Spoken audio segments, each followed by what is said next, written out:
I have a cousin by marriage, husband's cousin, that's 22 and dying of cancer. It was always her dream to marry and be a mom, and now that's not going to happen. It's hard on everyone.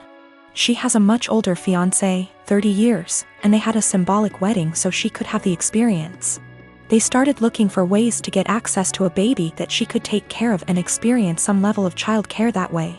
But with 2020 and ethics in general, there's not a lot of ways to do that safely. My husband and I have the first and so far only children of our generation, who are 10 months and 23 months old. I had hopes that it wouldn't happen, but her parents asked me if she / they could borrow my younger baby for a few weeks. The cousin and her fiancé would basically be play acting having a baby. Her parents would also join in on pretending. There would be photo shoots and everything. This makes me really uncomfortable. It's really creepy. I cannot understate how creepy I think this is. I know that her not getting to live her dreams is sad, but I don't think this is the answer. I'm worried it will be traumatic for my baby. She's almost a year old and will, well, notice that her entire family will just vanish overnight for what will seem like forever. She's also still nursing, and they don't really seem to care about this factor. I'm really worried about problems down the road. This is setting a dangerous precedent of my child living under other guardianship. Her parents will have time to get attached, and they could try to use that for familial pressure if not legally. Her fiancé is also a wild card in that regard. I said no, and my husband's entire family is hounding us about this because her time is running out and it's time sensitive. They say we're being selfish.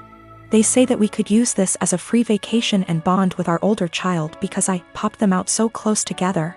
They want to compromise now by letting me come by a few times a day to bring milk. We still don't want to do this. Yesterday afternoon, we got an email from the cousin's parents offering actual dollar amounts for us to agree. We got enough from that to file a police report and at least get the threat in writing. We also had a call with my husband's parents and his siblings to basically clear the air. Apparently what they were telling people they asked for and what they were actually asking for were very different. Everyone on that call now had them blocked on social media except for mother-in-law, because of the cousin. X and I had way too young. We're friendly co-parents. One big rule we share is if our daughter breaks something, she pays for it. Now, sis and I are the only grandkids. Aunt never married. Instead, she worked with GMA and GPA at their Seams Tri-store, and took it over when they retired. Sis's girlfriend proposed last year. GPA offered to make FSIL a custom suit, which she was over the moon about. GMA had me ask Sis what her dream dress was and record the convo.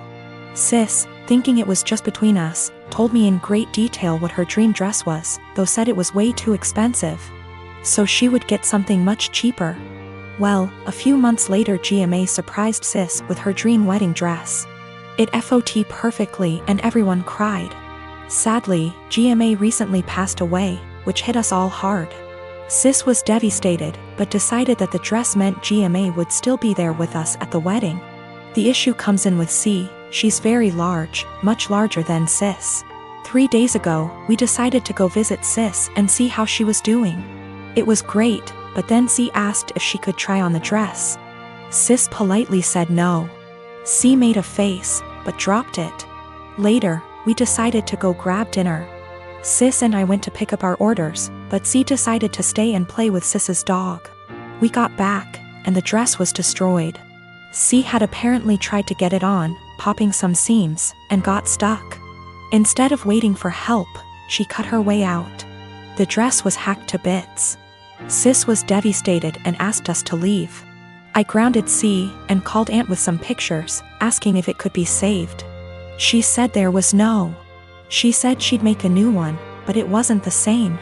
Then she dropped the bomb on me. GMA had hand-sewed most of the dress, used super expensive fabric, and put almost 500 hours in making that dress. Since it was the only family wedding we'd have. In total, the dress cost $12,000, give or take. C has about $15,000 saved from various jobs, as well as winning writing competitions. This was supposed to help her in college. I took her to the bank and set in motion transferring all the funds, since as her parent I still have control over it. $12,000 to Aunt to pay for the new dress. $3,000 to my sister's wedding as an emotional distress tax. I explained exactly why this was happening to C, but she sobbed the entire time, asking what was she supposed to do for college and saying it wasn't her fault. I told her she could get a job if she didn't get a scholarship, and it was her fault for trying on the dress after she'd been told no, and for not waiting until we got back. A few popped seams could have been fixed. Hacking the dress to pieces couldn't. C told my ex, and while she agreed C was in the wrong after the full story, said I shouldn't have ruined her future for a free dress. I reminded her of our rule, and she still thinks I'm wrong. $3,000, that was to make up to my sister that C destroyed the last gift our dead grandma ever gave her. I consider that part of the price of destroying the dress, since even if it remakes it, it's lost a great deal of its sentiment value. I pointed out how young we has her because I wanted to explain how a 31-year-old has a 16-year-old kid. I do not resent having her, she's the best thing I've ever done. I also brought up C's size because Sis has Crohn's disease and thus is very tiny.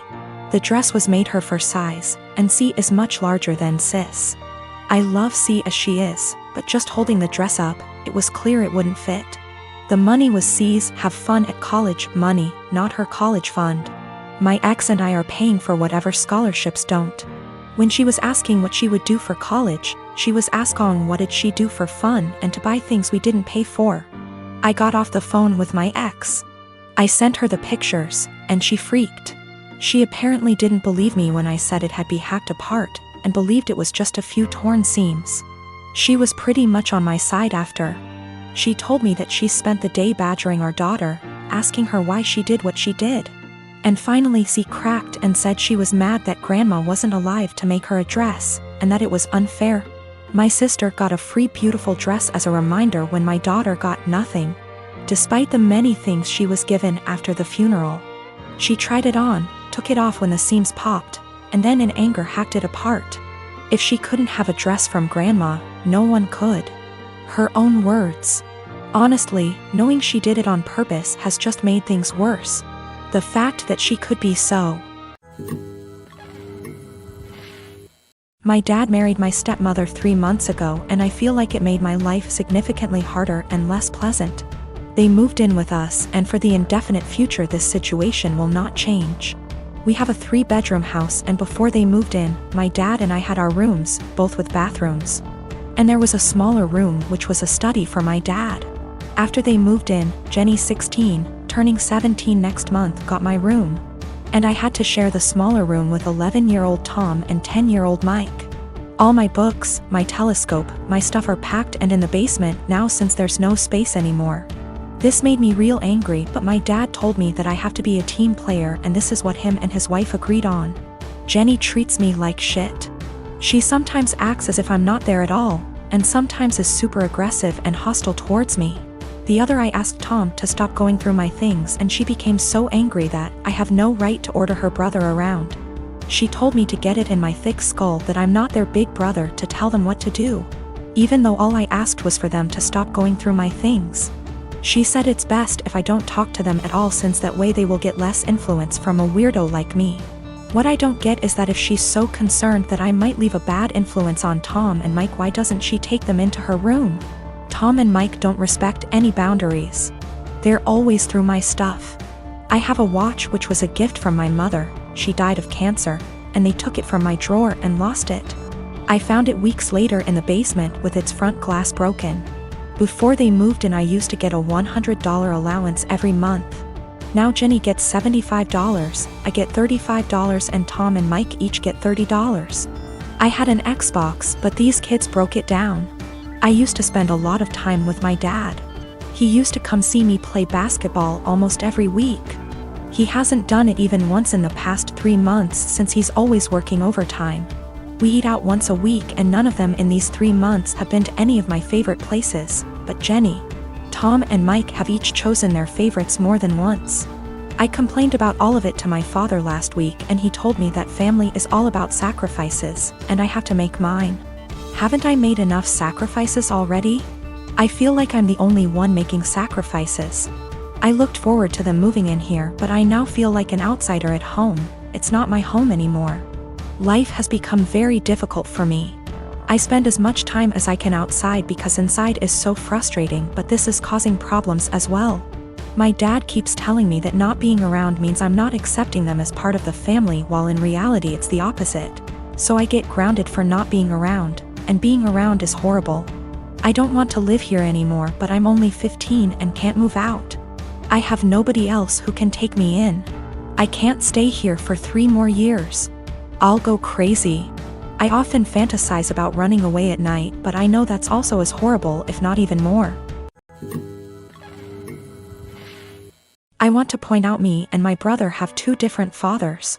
I lost my father last year to cancer. He left me 90% of his stuff, including his family home that was left to him by his dad. It's been in their family for over 100 years.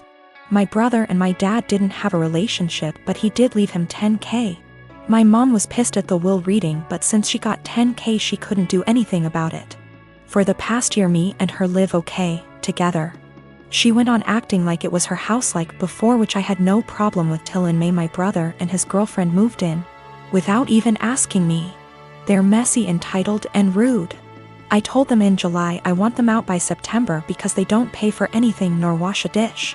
In August they announced they were pregnant and my sil smugly said, "Guess we won't be moving out now."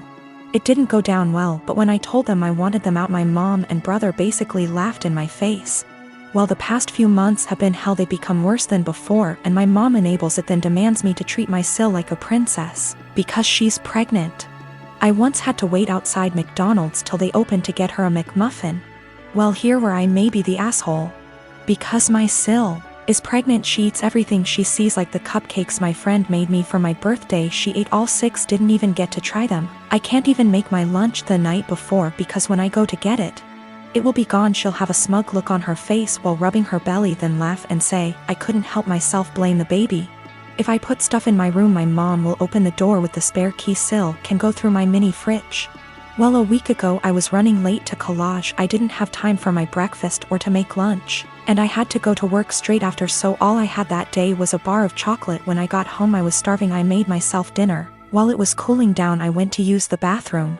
I must have been in there 10 minutes at most. By the time I came out she had 70% of my dinner ate. And I literally lost my shit. Of course she started crying. My mom and brother started screaming at me for making her cry, making excuses, like how she couldn't help it and it was my fault for leaving food around her. Well, I had enough. I told them get out, just like before I got mocked. But here's the thing, back in October my uncle offered me a life-changing amount of money for the house. I called him up crying a few days ago explaining the situation. He said he'd buy the house, but he will evict my mom and brother. The OFC didn't take it too well, and I have had to stay with a friend. I've been receiving texts and I'm being tagged in multiple posts on social media. I'm starting to think I'm the bad person now. So for making my mom and brother homeless? If I sell the house to my uncle I will lose 100K, but he's always been good to me. And it's one of those situations where I'd sleep better knowing it's gone to someone in my dad's family. My mom told me because of my age I wouldn't be taken seriously if I tried to evict them. If I evict them and continue to live in the house along with the high financial costs, I don't think they'd ever let me live in peace. My mom has health issues and my sil will have to move in with her parents. They won't allow my brother, so I'd be splitting up a young family. In my mom's words,